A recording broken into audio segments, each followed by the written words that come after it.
بسم اللہ الرحمن الرحیم۔ السلام علیکم اسٹوڈنٹس، آج ہم کرنے جا رہے ہیں اپنی 9th کلاس مطالعہ پاکستان چیپٹر نمبر 1 کا اگلا ٹاپک، اور اس سے پہلے ہم لوگوں نے ڈسکس کیا تھا نظریہ پاکستان کی ابتدا اور ارتقاء۔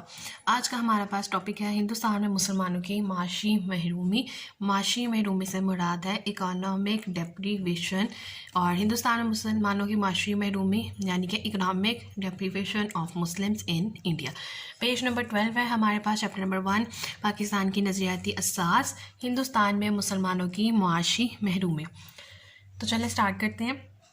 انگریزوں نے ایسٹ انڈیا کمپنی 1600 میں قائم کی۔ یہ فرسٹ لائن ہی ہمارے پاس ایک بہت امپورٹنٹ MCQ ہے، اور یہ جو ہم پیراگراف پڑھ رہے ہیں 2 لائنس پڑھیں گے، یہ آپ کا ایکسرسائز کا 5th شارٹ آنسر ہے، تو یہ آپ مارک کر لیں۔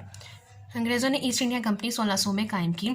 کمپنی ہندوستان میں ایسی معاشی پالیسیاں بناتی تھی جس کا زیادہ سے زیادہ مالی فائدہ خود انگریزوں کو ہوتا تھا۔ انگریزوں نے اپنی صنعت اور تجارت کے تحفظ کے لیے ہندوستان کے عوام پر بھاری ٹیکس لگائے، جس سے مسلمان بھی متاثر ہوئے۔ تو یہاں تک آپ کا یہ 5th شارٹ آنسر کا کوسچن کا آنسر ہے۔ انگریزوں نے مسلمانوں کو ان تمام عہدوں سے ہٹا دیا جو ان کے آباء و اجداد کے دور سے ان کے پاس چلے آ رہے تھے۔ مسلمانوں کو نئے عہدوں سے بھی محروم رکھا گیا۔ اس طرح مسلمان معاشی طور پر بدحالی کا شکار ہو گئے۔ انگریزوں نے ہندوؤں کو معمولی عہدوں سے ترقی دے کر اعلیٰ عہدوں تک پہنچا دیا۔ انگریزوں نے مسلمانوں کی زمینیں چھین کر دوسری اقوام کو دے دی۔ مسلمانوں کو سرکاری ملازمتوں سے نکال دیا، اور ان پر آئندہ کے لیے سرکاری ملازمت کا حصول مشکل بنا دیا گیا۔ انگریزوں کے دور میں بنگال میں امن و امان کی خرابی کے باعث مناسب زراعت نہ ہونے سے اجناس کی قلت ہو گئی۔ تو یہ اب MCQ اس کے لیے امپورٹنٹ ہے کہ اجناس کی قلت کب ہوئی؟ جب انگریزوں کے دور میں بنگال میں جو تھی وہ زراعت کی کمی، اجناس کی جو تھی وہ قلت ہوئی تھی مناسب زراعت نہ ہونے کی وجہ سے۔ ان علاقوں میں موجود تمام زرعی اور صنعتی ذرائع ناپید ہو گئے۔ بنگال میں ریشم اور سوت کے کاریگر اور تاجر دوسرے شہروں کی طرف چلے گئے۔ تجارتی مال کی نقل و حمل پر جگہ جگہ محصول ٹیکس دینے سے مال کی قیمت بہت زیادہ بڑھ گئی، جو خریداروں کی قوت خرید سے کئی زیادہ تھی۔ اس سے تجارت بہت متاثر ہوئی۔ اس طرح دوسری اقوام کے ساتھ ساتھ مسلمانوں کو بھی بہت نقصان اٹھانے پڑے۔ ایسٹ انڈیا کمپنی کے نئے ٹیکسوں کے باعث کسانوں پر محصول ٹیکس کی شرح بڑھ گئی۔ یہ بھی امپورٹنٹ ہے، اس کو انڈر لائن کر لیں۔ اس طرح انگریزوں کے ہاتھوں مقامی زراعت کو نقصان پہنچا۔ تو یہ تھا ہمارے پاس ہندوستان میں مسلمانوں کی معاشی محرومی، کہ ہندوؤں نے کس طرح انگریزوں کے ساتھ مل کر مسلمانوں کو معاشی طور پر نقصان پہنچایا۔ انہیں تمام عہدوں سے ہٹا دیا گیا، ان کو سرکاری نوکری ان کی ختم کر دی گئی، اور ان کی جگہ ہندوؤں کو ترقی دے دی گئی، اور ان کو نوکری سے فارغ کر دیا گیا۔ پھر زراعت کی کمی ہوئی، اس کے بعد بہت زیادہ ٹیکس دینے کی وجہ سے جو اشیاء خرید تھیں ان کی قیمتیں بہت زیادہ بڑھ گئیں، جو کہ مسلمانوں کے ساتھ ساتھ ہندوؤں پہ بھی اس نے اثر انداز کیا تھا۔ یہ بہت چھوٹا سا ٹاپک ہے اور آسان سا ہے اور امپورٹنٹ بھی ہے، اور آپ کے ایکسرسائز کا 5th شارٹ بھی اس میں سے ہی ہمارے پاس آتا ہے۔ بہت چھوٹا سا اور امپورٹنٹ ٹاپک ہے ہمارے پاس۔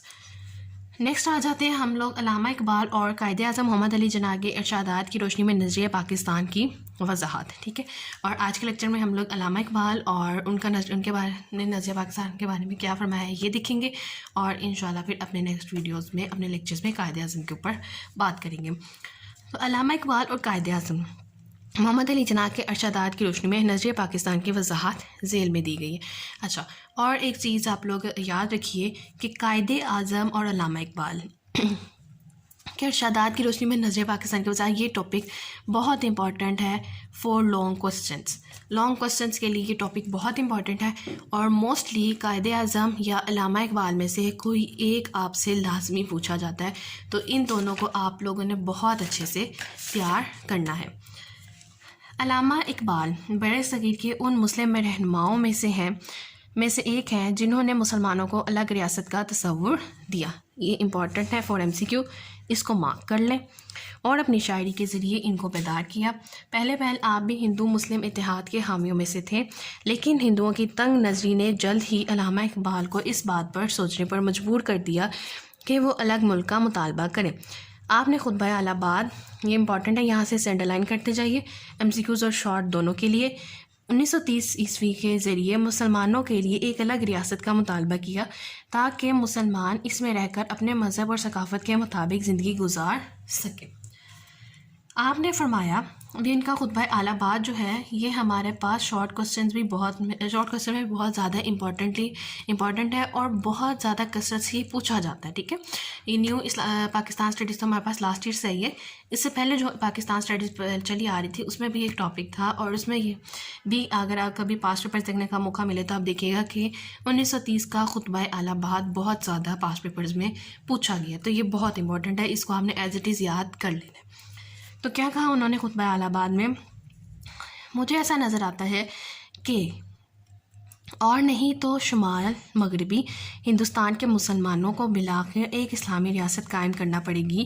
اگر ہم چاہتے ہیں کہ اس ملک میں اسلامی بحیثیت تمدنی قوت زندہ رہے تو اس کے لیے ضروری ہے کہ وہ ایک مخصوص علاقے میں اپنی مرکزیت قائم کرے۔ میں صرف ہندوستان میں اسلام کی فلاح و بہبود کے خیال سے ایک منظم اسلامی ریاست کے قیام کا مطالبہ کر رہا ہوں۔ تو 1930 کے خطبہ اعلیٰ بات میں علامہ اقبال نے الگ ریاست کے قیام کا مطالبہ کیا تھا۔ اگر پورے ارشاد میں سے مین کنسیپٹ مرکزی خیال اس کا دیکھیں تو انہوں نے ان شارٹ یہ کہا کہ مسلمان اب اکٹھے نہیں رہ سکتے، ان کے لیے ایک الگ ریاست کا مطالبہ کرتے ہیں، ہمیں الگ ریاست بنانے کی اجازت دے دی جائے۔ بس بڑے صغیر میں چونکہ دو الگ الگ قومیں آباد تھیں، اس لیے علامہ اقبال مسلمانوں کو ایک بڑی اور الگ قوم کی حیثیت سے اجاگر کرنا چاہتے تھے۔ وہ سمجھتے تھے کہ سیاسی، سماجی اور معاشی تحفظ کے لیے ضروری ہے کہ ان کے لیے ایک الگ ریاست ہو۔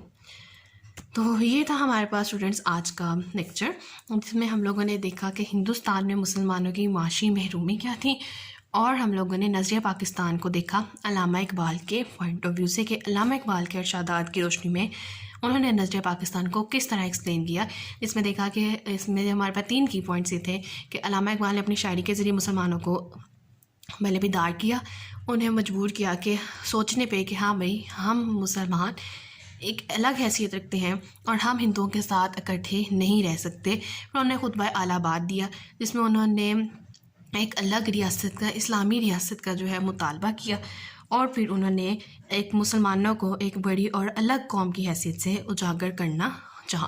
3 مین کی پوائنٹس ہیں اس کے، اور بہت ایزی سا ٹاپک ہے۔ اس کے علاوہ معاشی محرومی بھی بہت آسان سا ٹاپک ہے، اور مجھے امید ہے کہ آپ لوگوں کو آج کا لیکچر سمجھ آیا ہوگا۔ ان کیس کوئی کوسچن ہے، کوئی کوئری ہے اور آپ مجھ سے کنسلٹ کرنا چاہتے ہیں تو ای میل ID اور انسٹا ID آپ لوگوں کے ساتھ میں نے شیئر کی ہوئی ہے، آپ اس پہ مجھ سے کانٹیکٹ کر سکتے ہیں۔ اور لاسٹ میں میری آپ سب سے ایک ریکویسٹ ہے، کائنڈلی پلیز چینل کو سبسکرائب کیجیے، سپورٹ کیجیے، ویڈیو کو لائک کیجیے اور اپنے فرینڈس کے ساتھ اور آگے ضرور شیئر کیجیے۔